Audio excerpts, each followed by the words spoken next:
बहुत स्वागत है आप सभी का राष्ट्र टीवी पर। मैं हूं आपके साथ पूजा शर्मा और आज हम पहुंचे हैं मापुसा के पेडेम स्टेडियम, जहां पर हमारे देश के भविष्य कहे जाने वाले नन्हे मुन्ने भविष्य वाकई अपनी भविष्य की राह तय कर रहे हैं। जी आपने बिल्कुल सही सुना है, यहाँ पर आयोजित किया जा रहा है world STEM and Robotics olympiad 2026, जिसका ये गोवा रीजनल से, जहाँ पर जो बच्चे हैं, अमूमन हम बच्चों के हाथों में किताब देखते हैं या ज़्यादातर बच्चों को मोबाइल गेम्स में उलझा हुआ पाते हैं, लेकिन आज यहाँ का जो नज़ारा है बिल्कुल इसके उलट। और मैं चाहूँगी मेरे कैमरामैन सहयोगी मुदित को कि वो दिखाएं, ये है हमारा वो भविष्य जो साफ तौर पर एक बेहतर कल के लिए, क्योंकि आज पूरा हमारा जो देश है, आधुनिक भारत की हम बात करते हैं और आधुनिक टेक्नोलॉजी की जब हम बात करते हैं तो उसे ये धरातल पर किस तरह से उकेरते नजर आ रहे हैं। इसका नाम है, जो आप देख रहे हैं, स्मार्ट फैक्ट्री रोबोटिक्स चैलेंज।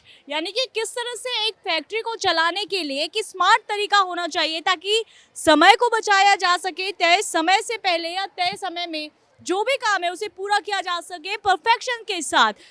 उसे यहाँ पर करते ये जो छोटे छोटे बच्चे हैं वो नज़र आ रहे हैं, उनसे जानेंगे कि कैसे इसे पूरा बनाया गया है, क्या कुछ कॉन्सेप्ट उनका रहा होगा। हेलो हेलो हेलो, आपका थोड़ा सा टाइम मैं चाहूँगी। हाय, क्या नाम है आपका? दुर्वा सावंत। ध्रुवा, ये जो आप बना रही हैं, कैसे आइडिया आया आपको इसके बारे में? ये हमने जो स्मार्ट फैक्ट्री है ना, वो हमने एक किट से यूज़ किया है। स्मार्ट फैक्ट्री का मतलब क्या है? मतलब एक जो फैक्ट्री रहती है, जो रोबोट रहता है, वो लाइन से फॉलो करके वो कंप्लीट इन्फेक्शन वगैरह करके वो एंड होता है। ये हमको समझ में आता है कि हम वो ट्रैक कैसे कंप्लीट करते हैं और वो आगे जाता है। और इसके लिए आपने सीखा कहाँ से? ये तो बहुत टफ लग रहा है देखने में। Computer teachers and Codeavour classes. यानी कि आगे चल के आपको इसी बेस पे आगे जाना है। यस।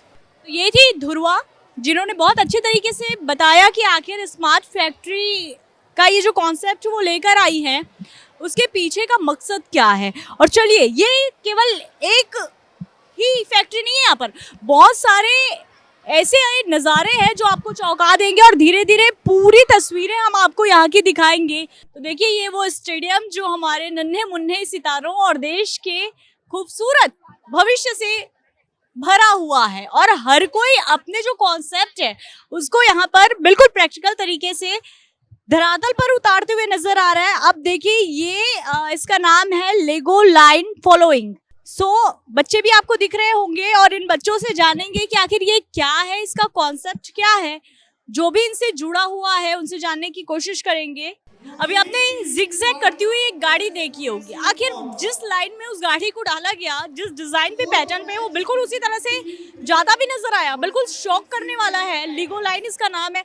ये है जो जिन्होंने बनाया है। वाकई, पहले आपका नाम क्या है? मेरा नाम वेदांगनी कामत है। आपने ये जो गाड़ी बनाई है इसका नाम क्या है और विजन क्या है, किस तरह से काम करता है ये जो गाड़ी है वो काका, इसका नाम काका रोबोट है और ये इसके जो IR सेंसर्स है वो एक लाइट भेजते हैं लाइन पर और फिर वो ब्लैक लाइन अगर उसे दिखी तो ये सेकंड जो लाइट के LED है वो उसे कलेक्ट करते हैं, तो ये फास्ट लाइन फॉलोइंग करता है।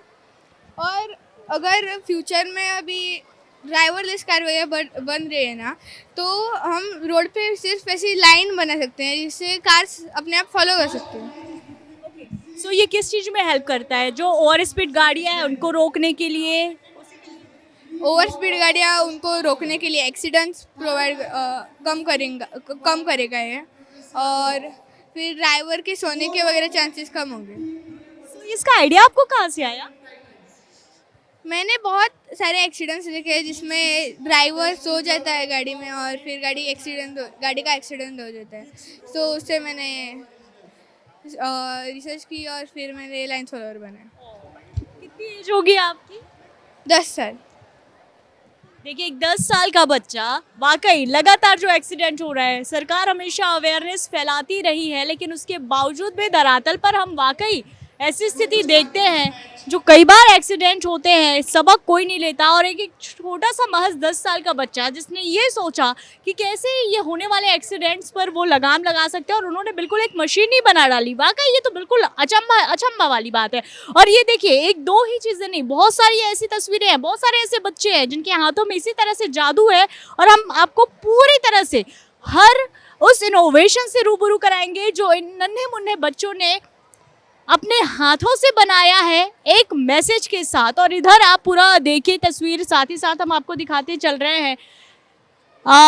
ये एक स्टॉल्स आप देख रहे होंगे, ये स्टॉल है मीनाक्षी मैना सखी नाम से ये वेबसाइट है। क्या नाम है आपका?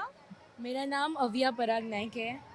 तो ये हम बॉक्स देख पा रहे हैं, ये साफ तौर पर मुझे ऐसा लग रहा है ये सैनिटरी पैड्स के लिए है। अच्छा, ओके। सो क्यों इसको बनाने के पीछे का रीज़न क्या था आपका? और एक बार फिर से अपना नाम बताइए। हाँ, मेरा नाम अविया है और ये ना एक पेट डिस्पेंसर है जिसको मैंने अटैच किया है एक स्क्रीन। तो ये स्क्रीन पे ना डायरेक्टली हमारा जो वेबसाइट है वो ओपन हो जाता है। तो पहली बात तो ये प्रोजेक्ट मैंने इसलिए बनाया है क्योंकि बहुत बार क्या होता है पता है कि parents are also shy to speak about periods in front of their kids. So बच्चे के मन में हमेशा मिस कंसेप्शंस रहते हैं, मिस इन्फॉर्मेशन स्प्रेड होती है, और in turn it leads to embarrassment and bullying. So that is the reason, the motive of my to create this project is this. आपको ये आइडिया कहाँ से आया कि आपको ये बनाना चाहिए? बहुत सारी चीज़ें हैं, लेकिन सिर्फ सैनिटरी पैड को लेकर अगर आपने सोचा तो ज़रूर उसके पीछे कुछ ना कुछ तो वजह रही होगी। क्या वजह रही? कहाँ से ये सीख मिली? पहले तो हमारे घर में मेरी माँ है जो अभी ना मेनोपॉज स्टेज पे है और मैं मेनाक स्टेज पे हूँ। तो जो भी मतलब जो प्रॉब्लम्स आती है एक लड़की के लाइफ में इस टाइम पर, वो सब मैंने फेस किया है। मतलब like I went through both the stages.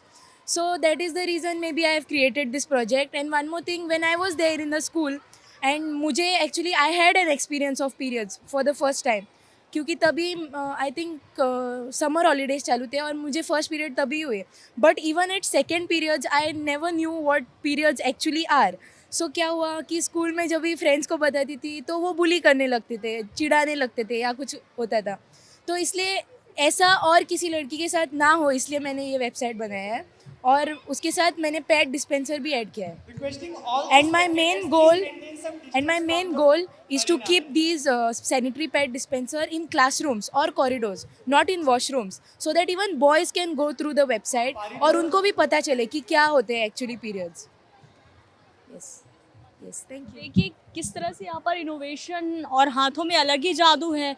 और देखिए सबसे बड़ी बात यह है कि जितने भी इनोवेशन यहाँ पर इन बच्चों के द्वारा किए गए हैं सबके पीछे एक सॉलिड रीज़न है बॉस. वाकई अभी हमें समझना पड़ेगा कि हमारा जो भविष्य है, हम बात टेक्नोलॉजी की करते हैं, AI की करते हैं और तमाम तरह के मॉडल्स की करते हैं, और उसे किस तरह से जिया जा रहा है, बच्चों के ऊपर कितना ज़्यादा ये इफेक्ट पड़ रहा है, ये देखने वाली बात है इन a positive way.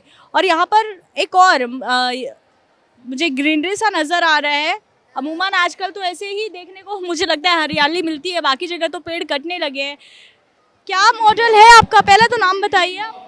My name is अनंत. तो फिर ये सिस्टम जो है वो फायर डिटेक्शन के लिए है, विलेजर्स के लिए रहता है. अगर इधर फायर आती है तो फिर विलेजर्स को किसी अलर्ट लगेगा ताकि वो जा सके. तो फिर उसके लिए हमने एक ये बनाए, ये है बोलते हैं नोड. इसमें रहते हैं 3 सेंसर्स.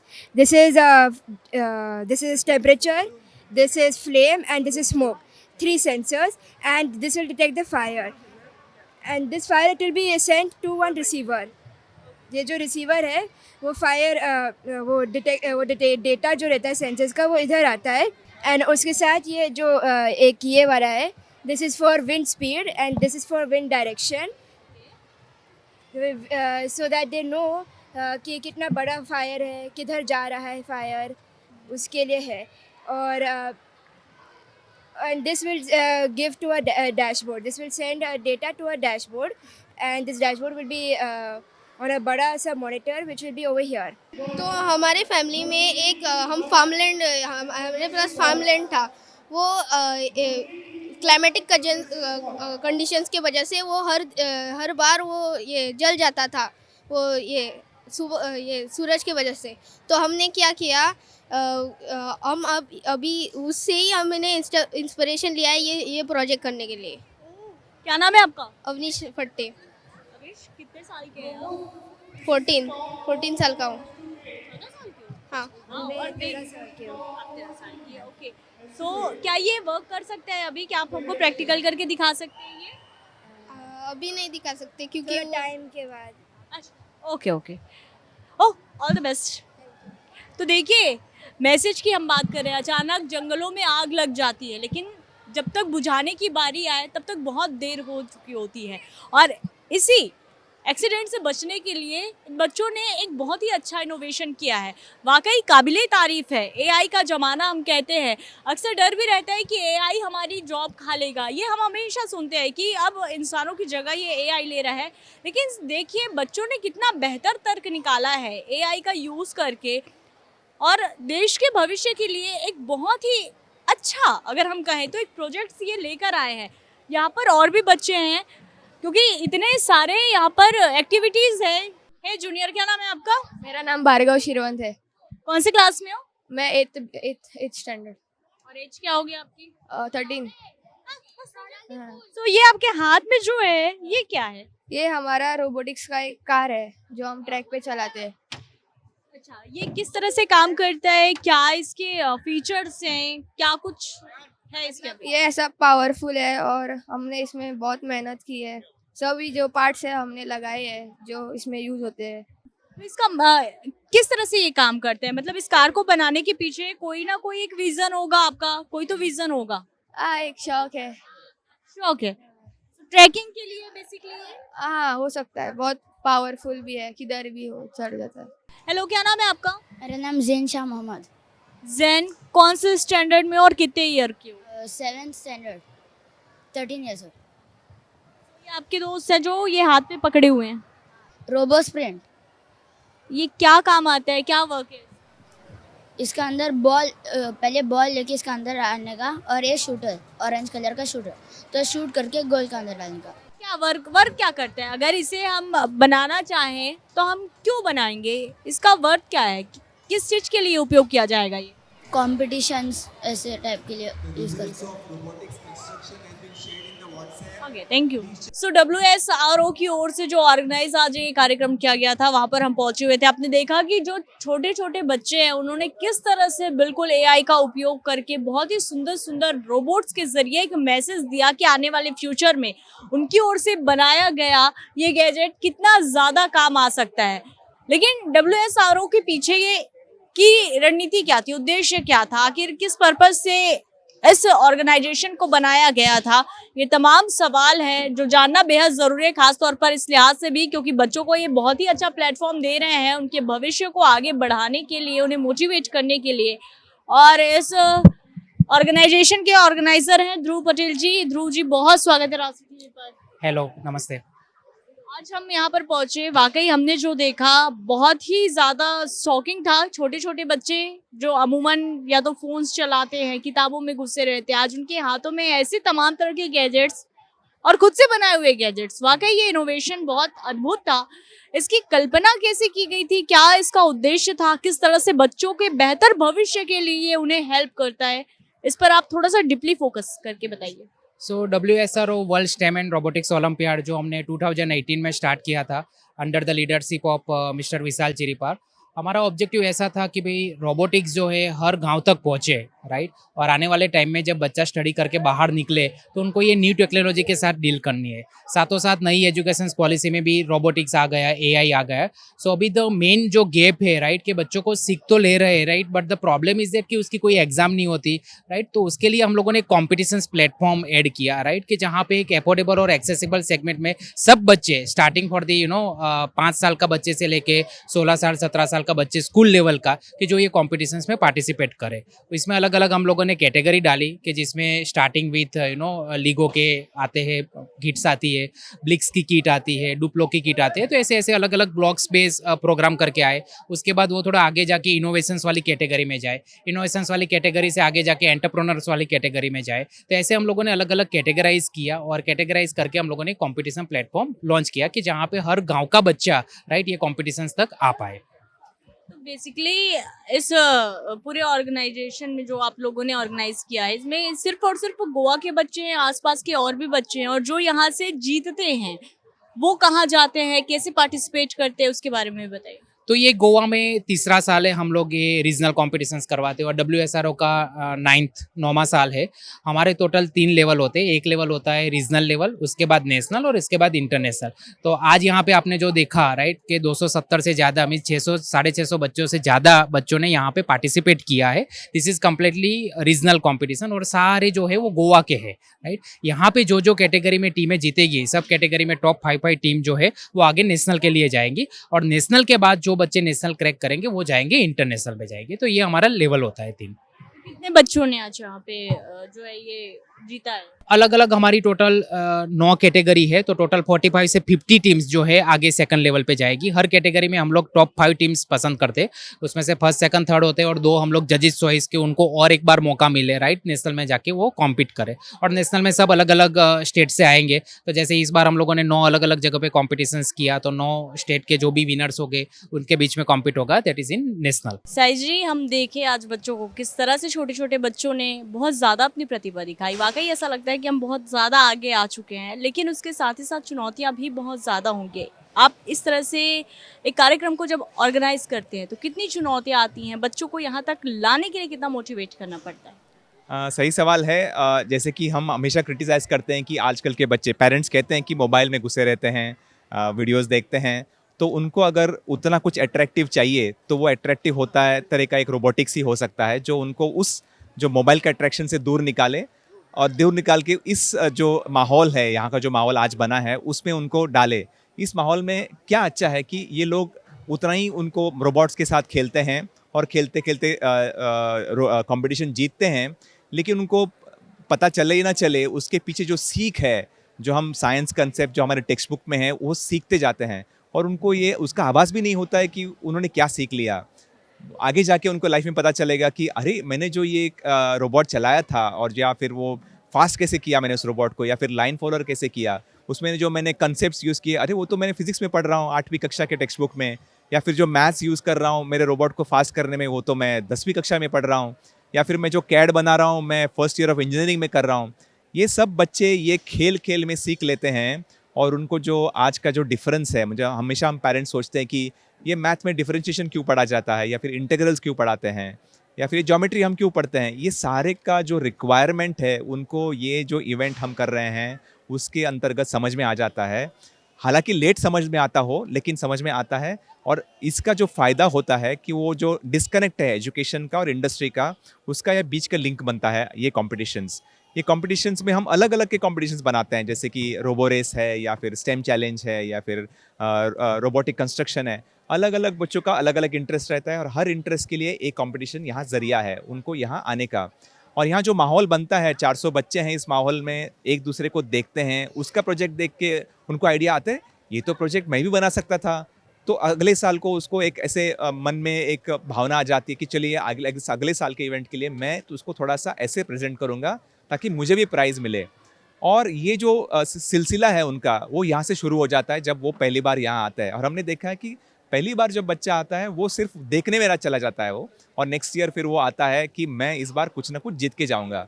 यही एग्जाम्पल हमने आज देखा है कि जो 2 साल पहले जिस टीम ने पार्टिसिपेट किया था पहली बार WSRO में, आज वो टीम इंडिया बनी है और वो सिलेक्ट हुई है रिप्रेजेंट करने को हमारी कंट्री को, और वो जाएंगी अभी साउथ कोरिया 8 अक्टूबर को इंचियोन शहर में रिप्रेजेंट करेंगी हमारे देश को।